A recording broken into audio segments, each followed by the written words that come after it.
but haven't done that in a while. Aren't you glad that I did it? Nah, you know. So today we're doing another Rewind record store visit. This is January 2019. I visited Zia Records in Mesa, Arizona. Zia has a few locations out there in Arizona. I think they have a location in Las Vegas as well. I drove down to visit my friend Palmer in Phoenix. We had made a short film called Death of an Umbrella Salesman that played at a festival in the fall of 2018 in Australia, and it won this award. So I drove down there to hang out a little bit and, you know, give him his award from the film festival. And we decided to go over to Zia Records, and really good shop, very spacious, lots of stuff in there. I think the one in Mesa might be their biggest location, I think, don't quote me, but they had a bunch of stuff in there, video games, vinyl, CDs and all that, and DVDs and movies and toys and all that kind of stuff, you know, which, you know, they probably have to do to kind of stay in business, kind of cover all those bases. And if that's what's helping them stay in business, then more power to them. That's great, because it's an awesome shop. Prices were really good. Found a bunch of stuff down there. And, well, speaking of which, here's what I grabbed. 1990, we get Gene Loves Jezebel and Kiss of Life. I remember their single Motion of Love back in like 87, I guess, and really like that. And I remember the single Jealous from this album was all over MTV and radio and stuff in 1990. And so, you know, I didn't really have anything by Gene Loves Jezebel, and I saw this there at a reasonable price and decided to pick it up. And it's a pretty good record. There's a handful of tunes on here I like, including Jealous. Also, It'll End in Tears. Tangled Up in You is really good. I think that might have been like a second single from this. The band itself is, you know, there's lots of legal issues around this band. I think there were two brothers in the band, and I don't know, maybe they had some differences at one point. And I think as of like right now, I think there's like two versions of Gene Loves Jezebel that are out there, you know, so I don't know. It's kind of a bizarre situation there, but, you know, in happier times, they released Kiss of Life. 2011, we get the band Big Troubles and their album Romantic Comedy. I remember a track from here called Minor Keys. Hearing that, I don't remember where. Either I heard it on the like college radio station, the local college radio station, or maybe I got it on a digital sampler or something like that.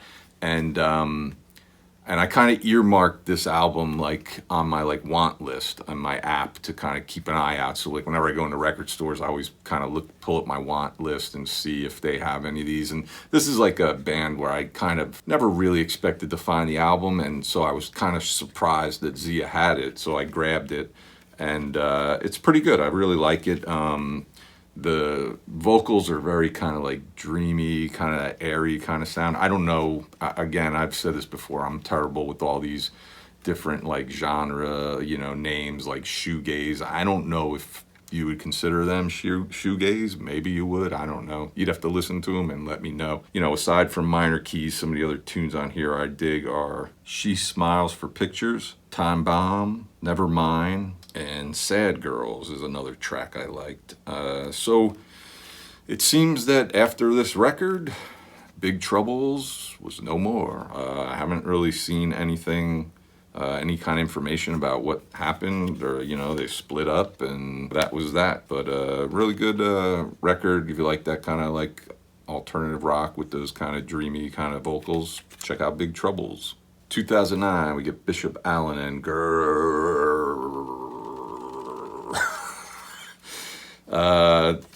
good band, alternative, you know, indie rock. I first discovered them. They had a track called Middle Management.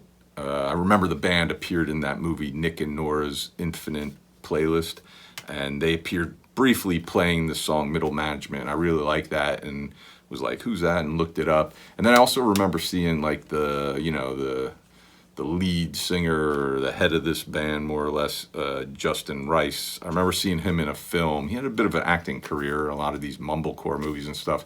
And I remember him in this movie, Mutual Appreciation, that I kind of liked.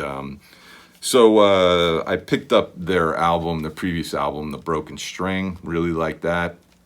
And then, kind of had been on the look for this record when I went into Zia Records, and there it was, and picked it up, got it at a pretty reasonable price, and it's really good. I like it. It's kind of, like I said, they're like indie rock, kind of, sort of, not like folk, but a lot of the lyrics kind of remind me of that kind of like folky kind of songs and stuff like that. I don't know. If I offended you by saying that, I'm sorry. But good record, and this thing folds out like crazy. All these pictures. They've sort of been on hiatus, I guess, since like 2014. I think they have one record after this, and then just that's that for right now, at least. They took a long hiatus once before, so I don't know if the band necessarily split up. They might just suddenly pop out of nowhere tomorrow and have a new record. I almost got to see them live. I had tickets to see them, I think, in Brooklyn, and I ended up having to be on the road for work, so I had to give my tickets away to a friend. Some of the tracks on here I dig are Dimmer, South China Moon, Dirt on Your New Shoes, Oklahoma. Don't Hide Away is another track I like on this album, but a really good one. I like this. It's a bummer I didn't get to see him live that time, but hopefully I'll get another chance someday. 1978, we get Talking Heads and more songs about buildings and food.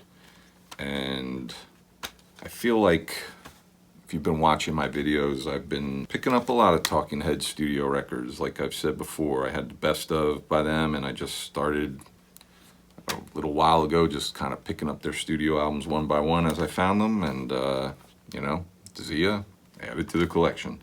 Good record. What can you say about Talking Heads that hasn't already been said before? On this album, I guess they start working with Brian Eno, and they do a cover of an Al Green song, which gave them, I guess, their first top 40 hit. But it's a good record. I like Talking Heads. It's a bummer that, probably will never get the chance to see them live. Would have been cool. But some of the tracks on here I like, besides the Al Green cover of Take Me to the River, are Thank You for Sending Me an Angel, Found a Job, I'm Not in Love, and Big Country I also like. Which I always wonder if that gave the band Big Country their name. Wouldn't surprise me, but who knows.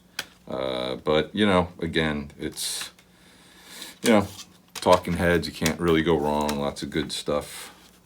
And this cover here is kind of funky. Whoops. This is all like Polaroids, a whole bunch of Polaroids that they took to make this kind of mosaic for the album cover. And I read that this is like full size, like this is life size. So somebody's got to have this somewhere, like in their house set up or something, but it's kind of cool. 1985, we get the soundtrack to The Breakfast Club.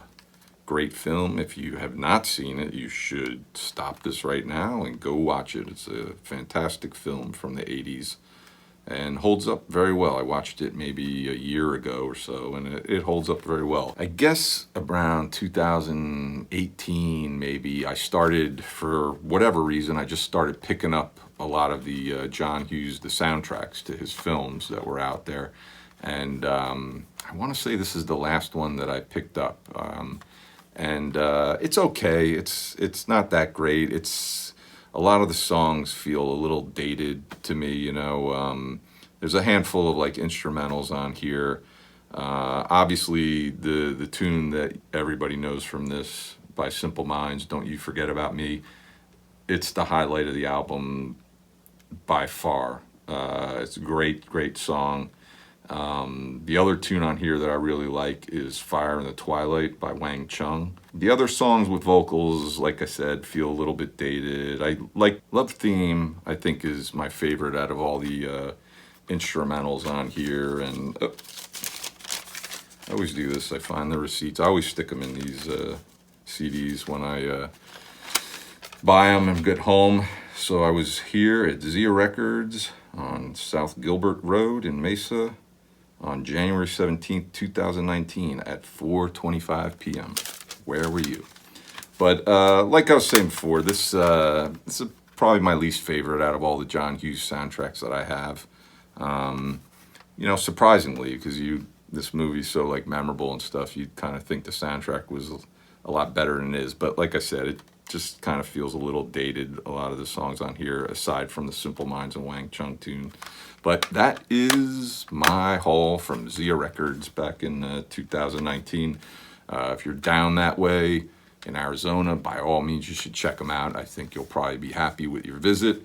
If you've been to Zia Records, any of the Zia Records, I'd love to hear, your take on the place or your experiences there. And let me know these records, what you think of them, or favorite tracks that you have from them. Love to hear all that stuff. And thanks for watching again, and we'll see you next time. Later.